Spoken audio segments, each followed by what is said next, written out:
皆さん、こんばんは。キリンです。今日は日本語でポッドキャストの回です。テーマは記憶力の話です。日本語の単語や文法を覚える力について話したいですね。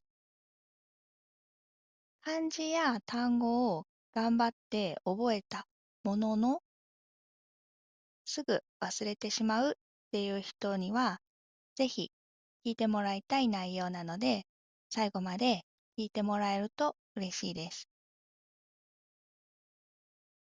最近私は記憶力がテーマになっている本や YouTube の動画を見たんですけど、その中で知った情報を皆さんに今日はシェアしたいと思います。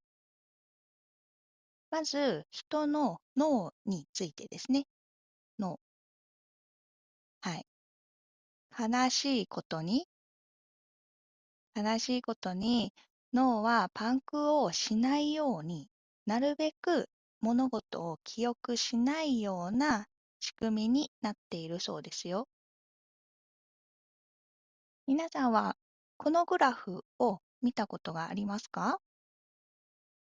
はい、これね。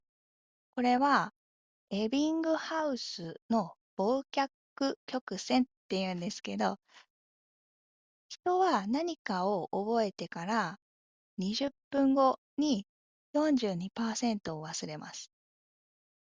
1時間後には56%、1日後には74%の記憶がなくなっているらしいですね。はい、そうなんですね。だから、忘れるっていうのは当たり前のこと。うん。もう年で記憶力が落ちてきたっていう人もね、いますけど、それは記憶力っていうよりは、思い出す力が弱くなっているそうですよ。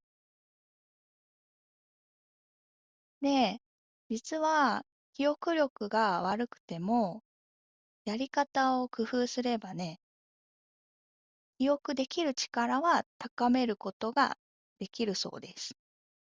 うん。どうやって知りたいですよね。実は脳を騙すことらしいです。覚えたいものを忘れないようにするためには、同じことを何回も何回も繰り返し脳に記憶させることで、脳が勝手に、ああ、大切な情報なのかって判断してくれるんですって。まあ、勉強だと復習するということですよね。はい。知ってる。知ってると。先生は先生として、先生は先生として復習しろって言ってるんでしょって思いましたかね。確かに復習ってね、一番面白くなくて、めんどくさいですよね。わかります。はい。だから、やり方をいろいろ考えてみましょうか。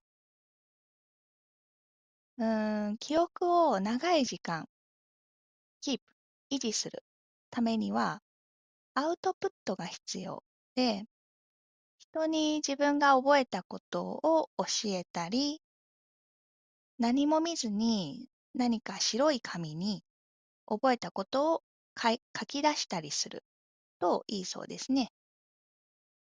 最近は AI も進化しているので、私の学生になってみてってお願いしてみるのもいいかもしれませんね。あともう一つは、記憶をするためには集中力も必要だそうですね。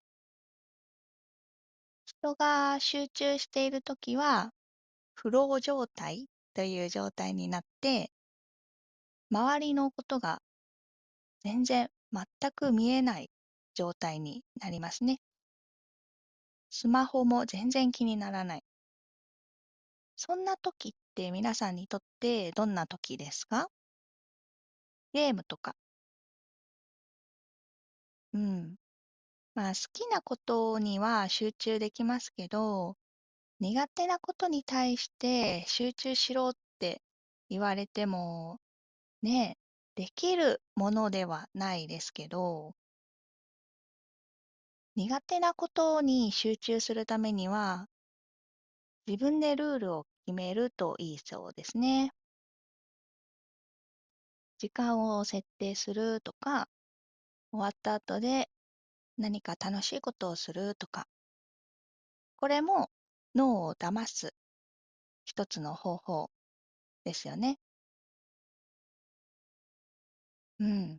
はい。まあ今日はちょっと記憶力について、私が本と、あと YouTube と、まあ、そういうものから得た情報を皆さんにシェアしましたけど、どうでしたかね。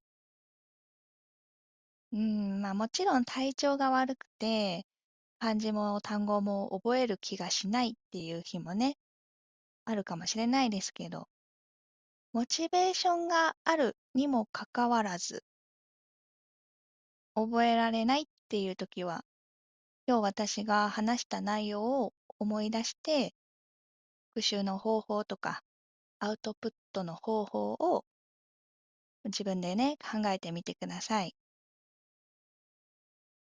はい、それでは今日はここまでにしましょう。最後まで聞いてくれてありがとうございました。また次のビデオもお楽しみに。バイバーイ。